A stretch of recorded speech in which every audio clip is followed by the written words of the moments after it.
Bike review ಮಾಡೋಕ್ಕಿಂತ ಮುಂಚೆ first ಒಂದು ವಾಶ್ ಮಾಡ್ಕೊಳ್ಳೋಣ.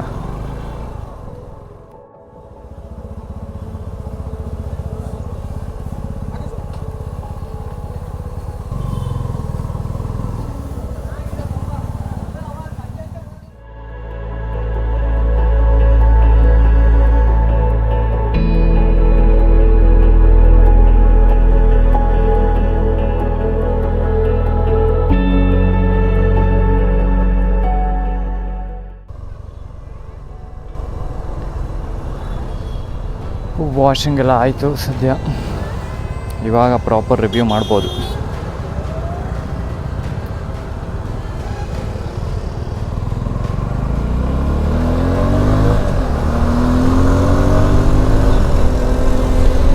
ನಮಸ್ಕಾರ ಕರ್ನಾಟಕ.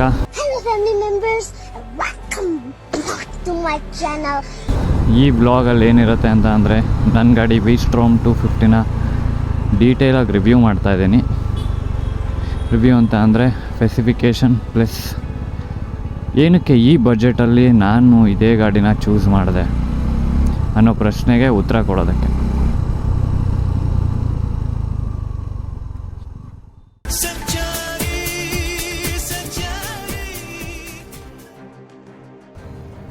ಇಲ್ಲಿ ನಿಂತಿದೆ ನೋಡ್ರಿ, Suzuki SX V-Strom 250. So first ಇಂಜಿನಿಂದ ಸ್ಟಾರ್ಟ್ ಮಾಡ್ಕೊಂಬರೋಣ. ಸೊ ಇದು 250cc ಇಂಜಿನ್ನು. ಸೊ ಇದು 26.5 bhp ಪ್ರೊಡ್ಯೂಸ್ ಮಾಡುತ್ತೆ. 22.2 Nm ಆಫ್ ಟಾರ್ಕ್ ಇದೆ. ಸುಜುಕಿಯಲ್ಲಿದೆ ಫಸ್ಟು ಆಯಿಲ್ ಕೂಲ್ಡ್ ಇಂಜಿನ್ ಬಿಟ್ಟಿದ್ದು. ಇಲ್ಲಿದೆ ನೋಡಿ Suzuki oil cooling system. So ಸಿಟಿಯಲ್ಲೆಲ್ಲ ನನಗೇನು ಇದುವರೆಗೂ ಹೀಟ್ ಆಗೋದಾಗಲಿ ಏನೂ ಪ್ರಾಬ್ಲಮ್ಸ್ ಏನೂ ಬಂದಿಲ್ಲ ಇಂಜಿನಿಂದ, to be frank. So next 12 litres fuel capacity ಇದೆ.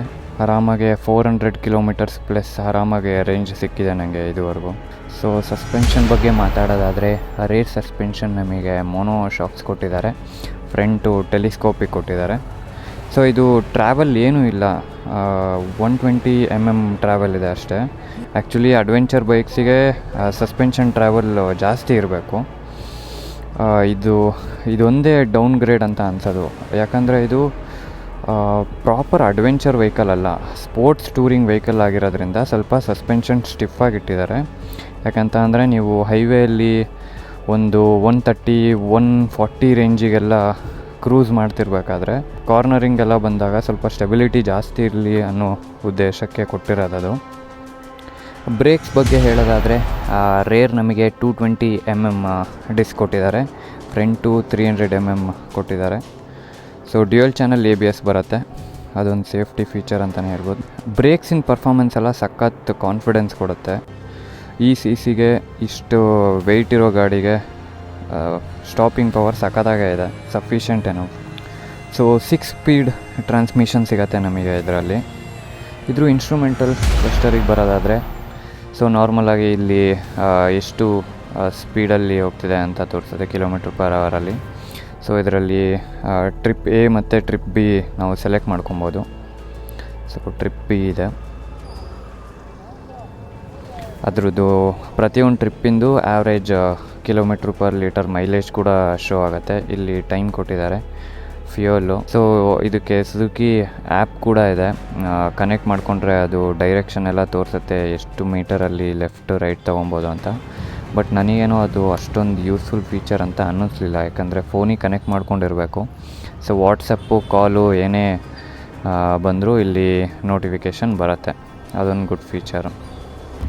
ಹೆಡ್ಲೈಟ್ ಬಗ್ಗೆ ಹೇಳೋದಾದರೆ ಬೋತ್ LED ಲೈಟ್ಸ್ ಕೊಟ್ಟಿದ್ದಾರೆ ಫ್ರಂಟ್ ಮತ್ತು ರೇರಲ್ಲಿ.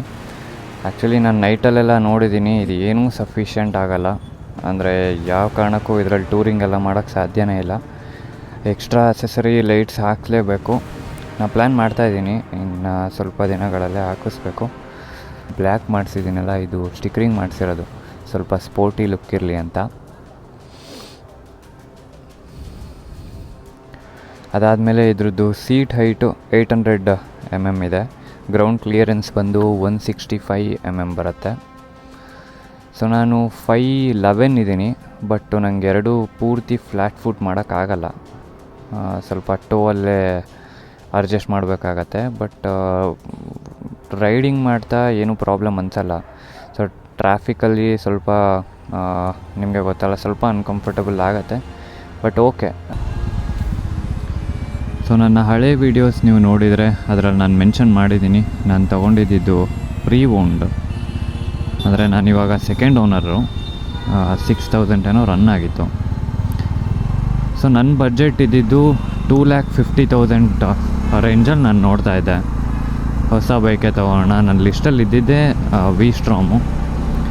ಸ್ಕ್ರ್ಯಾಮ್ 400 ಕೂಡ ಓಡಿಸಿದ್ದೆ ಟ್ರ್ಯಾಂಫಿಂದು, ಅದು ಇಷ್ಟ ಆಗಿತ್ತು, but out of the budget ಆಗಿತ್ತು. ಅದು 3,50,000 ಸಮಥಿಂಗ್ ಏನೋ ಬರ್ತಿತ್ತು, ಬಟ್ ಗಾಡಿ ಎಲ್ಲ ಚೆನ್ನಾಗಿತ್ತು.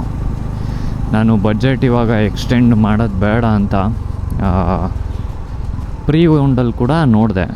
ಸ್ಕ್ರ್ಯಾಮ್ಲರ್ 400 ಒಂದು ಗಾಡಿ ನನಗೆ ಸಿಕ್ತು, ಹೆಬ್ಬಾಳಲ್ಲಿ ಇತ್ತದು. ಸೊ ಅವರು ಕರೆಕ್ಟಾಗಿ ರೆಸ್ಪಾಂಡ್ ಮಾಡ್ತಾ ಇರಲಿಲ್ಲ ನನಗೆ. ನಾನು ಮೆಸೇಜಸ್ ಹಾಕಿದ್ರು. ಸೊ ಅದಕ್ಕೋಸ್ಕರ ನಾನು ಸುಮ್ಮನೆ ಹೊಸದೇ ತೊಗೊಂಬಿಡೋಣ ವಿ ಸ್ಟ್ರಾಮ್ ಅಂತ ಅಂದ್ಕೊಂಡಿದ್ದೆ.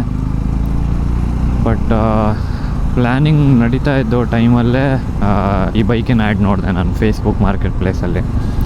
ಸೊ ಮಾರ್ನಿಂಗ್ ನೋಡಿದ್ದು. ಸೊ ಈವ್ನಿಂಗ್ ಹೋಗಿ ನಾನು ಕ್ಯಾಶ್ ಕೊಟ್ಟು ತೊಗೊಂಬಂದ್ಬಿಟ್ಟೆ.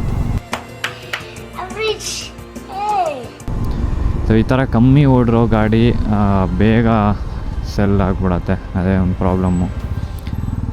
6 months ಆಗಿದೆ ಅಷ್ಟೇ ಈ ಗಾಡಿಗೆ. ಏನು ಹೊಸದು ಇಟ್ಕೊಂಡಂಗೆ ಇಟ್ಕೊಂಡಿದ್ದಾನೆ, ವೆಲ್ ಮೇಂಟೈನ್ಡು. PPF ಕೂಡ ಹಾಕ್ಸಿದ್ದ. ಸೊ ನಾನು ಪ್ರೀ ಓನ್ಡೇ ಏನಕ್ಕೆ ಹೋದೆ ಅಂತ ಅಂದರೆ, ನಾನು ಫ್ರೀಕ್ವೆಂಟಾಗಿ ಬೈಕ್ ಚೇಂಜ್ ಮಾಡ್ತಾ ಇರ್ತೀನಿ. ಅದಾದಮೇಲೆ ಹೊಸ ಗಾಡಿ ತೊಗೊಳೋದು, ಅದ್ರ ಮೇಲೆ ಅಫೆಕ್ಷನ್ ಇಟ್ಕೊಳೋದು. ಹೊಸ ಗಾಡಿ ತೊಗೊಂಡ್ಮೇಲೆ ಮಾರಕ್ಕೆ ನಿಜವಾಗ್ಲೂ ಮನಸ್ಸಾಗಲ್ಲ. ಅದಕ್ಕೆ ಹಳೆ ಗಾಡಿನೂ SF 250 ಇದ್ದಿದ್ದು. ಸೊ ಆ ಗಾಡಿ ಮೇಂಟೈನ್ ಮಾಡಿರೋದ್ರಿಂದ ನಂಗೆ ಗೊತ್ತಿತ್ತು ಆ ಗಾಡಿ ಮೇಂಟೆನೆನ್ಸ್ ಆಗಲಿ ಯಾವ ಥರ ಪರ್ಫಾರ್ಮ್ ಮಾಡುತ್ತೆ. ಏನು ಗುರು ಇದು ಮನೆ. ನನ್ನ ಪ್ರಕಾರ ಅಂಡರ್ 3 lakhsಲ್ಲಿ ದಿ ಬೆಸ್ಟ್ ಬೈಕ್ ಪ್ರೆಸೆಂಟ್ ಅಂತಲೇ ಹೇಳ್ಬೋದು.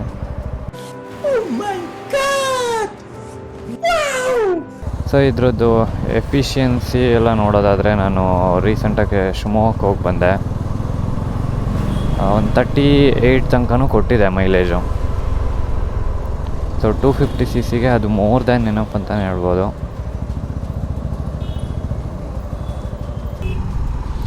ಸೊ ಎಲ್ಲ ಪಾಸಿಟಿವ್ನೇ ಹೇಳ್ತಾ ಇದ್ದೀನಿ. ಈ ಬೈಕ್ ಬಗ್ಗೆ ನೆಗೆಟಿವ್ ಹೇಳಬೇಕು ಅಂತ ಅಂದರೆ, ಸ್ವಲ್ಪ ಶಾರ್ಟ್ ಪೀಪಲ್ ಇದ್ದರೆ ಅವರಿಗೆ ಈ ಗಾಡಿನ ಆ್ಯಕ್ಸೆಸ್ ಮಾಡೋದು ಸ್ವಲ್ಪ ಕಷ್ಟ ಆಗುತ್ತೆ.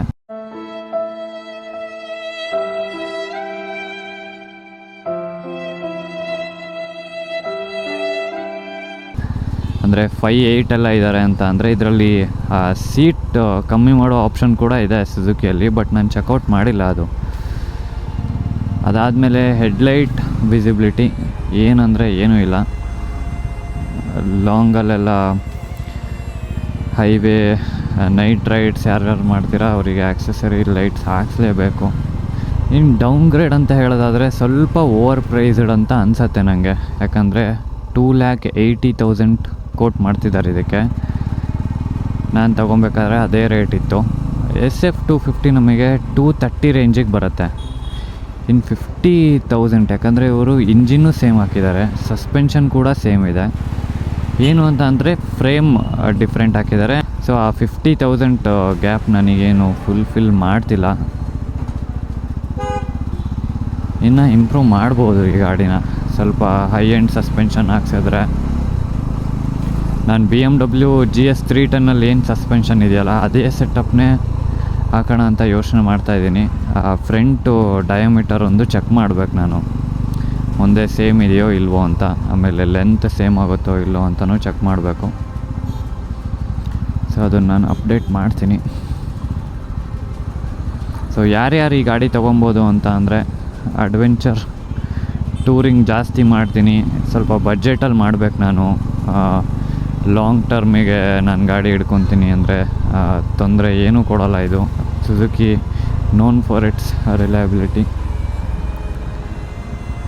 ಸರ್ವಿಸ್ ಚಾರ್ಜಸ್ ಆಗಲಿ ತುಂಬ ಬೇರ್ ಮಿನಿಮಮ್ ಇರುತ್ತೆ. 1,500 ಎಲ್ಲ ಕ್ರಾಸ್ ಆಗಲ್ಲ.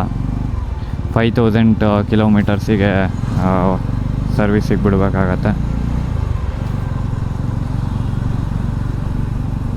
ಆಮೇಲೆ ಇಂಜಿನ್ನು ಹೆವಿ ಸ್ಮೂತ್ ಇದೆ.